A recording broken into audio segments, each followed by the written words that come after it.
Okay, ayan, magandang araw na naman po sa atin mga bossing. So, welcome back na naman po ulit sa ating channel. Okay, so panibagong video, ito panibagong kaalaman na naman po ang po pwede kong may share sa inyo regarding naman po at tungkol dito sa CB125. Okay, so itong CB125 na to, dinala ito dito sa atin ni customer. So, batak ito. So, galing na ito sa mga ibang gawaan. So, napakarami na nagawa dito sa unit na ito. So napakarami na rin na napalitan pero hindi pa rin mapatino yung unit. Okay. So ang issue at problema ng unit, so ito pakita ko sa inyo yung mga napalitan. Yan, no? Palit siya ng spark plug. Okay. So yung block, kung mapapansin nyo, bago na din. At yung ignition coil at maging yung kanyang CDI ay napalitan na din. Okay. So halos napalitan na yung mga po pwedeng maging problema. Kaso ang issue dito is pinalitan yung mga pyesa pero hindi pa rin tumino. So ang isa pang masama doon is pinabayaran yung mga sirang pyesa na hindi naman yung daang sira. So yun ang isang malaking problema ng unit na to. Okay lang sana kung gumastos yung customer, so matino naman yung unit. Kaso ang problema, gumastos yung customer pero hindi naayos yung unit. Okay? So ang issue at problema nga ng unit na to, so ayun, umaandar naman niya yung unit. Kung i-check natin dito sa kanyang ignition coil, so ang problema ay nagpuputol-putol ang kuryente. So malakas ang kuryente niya, maganda ang kanyang minor. Ang problema, pagka yung itinataas na yung revolution ng inyong throttle, so doon lumalabas yung issue at problema. Nagpuputol-putol yung andar ng unit. So kung halimbawa kaya hindi nila magamit yung unit ay dahil nga namamatay. So na-check natin na ang problema ng unit na ito ay kuryente. Okay? So ano ang giging problema kasi is pag tinutok natin yung ignition, yung pinakadulong parte ng ating ignition, ayan o, kung mapapasin nyo pa nga yung kanyang regulator, bago na din. Crayon brand na, hindi na original na CB. Ayun, balik tayo dun sa kuryente. Ang issue nga, ang problema, lumalabas, malakas yung kuryente. Pero habang itinataas mo ang revolution ng throttle, ayun, nagpuputol-putol ang andar. Kaya hindi gumanda ang takbo ng unit. So, ang issue at problema, ito yung na-detect natin problema. Ayan. So, pulser lang po yung problema ng unit. Kapag ang unit nyo ay nagaganyan, yung nawamatay at napuputol, palyado. Okay? So ayaw umalis sa tayo at nagpuputol-putol yung andar.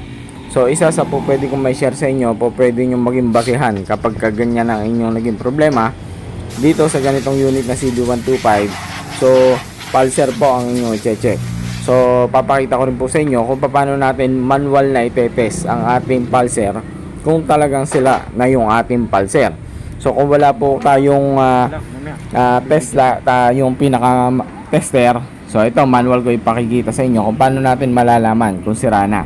Okay? So sa socket ng stator, hanapin nyo lang po yung socket ng ating pulser. Yan, then gamit yung ating test light. Yung negative ng ating test light, doon po natin ilalagay sa positive line. So okay, sa positive po ng battery. Kasi ang hahanapin po natin ay negative. Okay? So kung mapapansin nyo, kahit saan natin itusok yung ating test light, iilaw po yan kasi consider as negative po yan. Okay? So ito, i-check po natin, iti-test natin yung kanyang pulser. So ito naman mga bossing, okay na to eh. Naayos na natin to. So hindi ko na lang na-video kanina yung mga So kailangan kasi mga bossing, yung dalawang wire na yan ng ating pulser, kahit kaunti mga bossing, hindi dapat yan iilaw. So ibig sabihin, pagka ganyan hindi umiilaw, good pa po ang ating pulser. Okay? Dalawa yung i-check nyo dyang wire. Isang blue na may lining na yellow or tsaka yung green. So, kailangan mga bossing hindi po siya iilaw. Pag once na umilaw po yung kahit kapiranggot doon sa ating pinakabumbilya ng ating test light, ibig sabihin mga bossing grounded na po ang ating pulser. Yun po yung isa sa problema. Okay? Kaya nagpuputol-putol at palyado ang unit. Okay? So ito, naayos na natin to kanina. Hindi ko nga lang na-videohan kasi sa dami ng customer natin kanina. So hindi ko na nagawang video, pero ito, binigyan ko na nga lang kayo ng idea kung paano yung ginawa natin. Okay? So kung mapapasin nyo, okay na yung andar ng unit.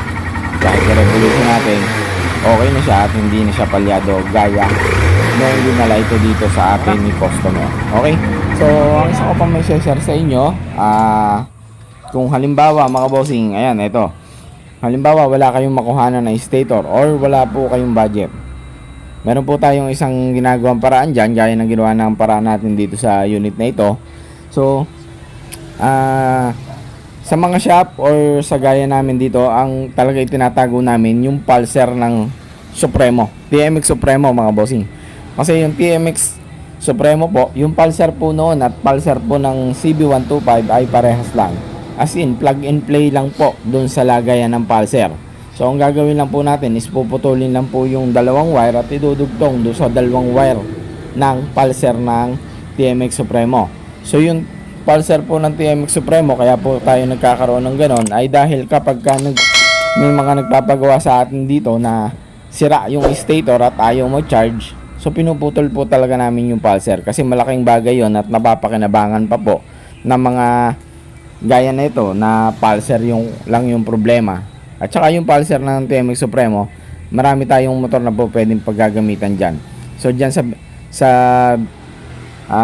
channel natin, marami tayong mga video na napalitan ng pulser na ang gamit natin ay TMX Supremo na pulser. Okay?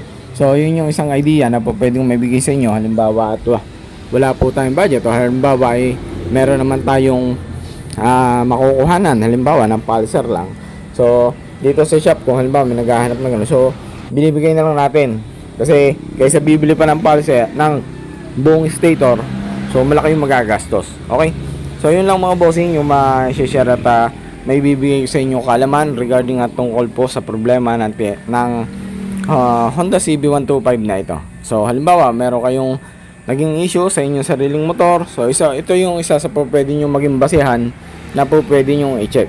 So once na halimbawa nagkaroon ng grounded yung inyong pulser, so yun po talaga yung po pwede nyo paltan. Okay, so okay mga bossing, maraming salamat sa inyong panonood. So huwag po kayo mawawala till next video po natin mga bossing. So maraming salamat po sa inyong patuloy na pagsuporta sa ating channel at maraming salamat din po sa inyong patuloy na panonood sa ating mga video. Okay, so kung hindi pa namin subscriber, so please like and subscribe na po sa ating channel para masuportahan po ang ating channel. Okay, maraming salamat po. God bless po sa ating lahat mga bossing.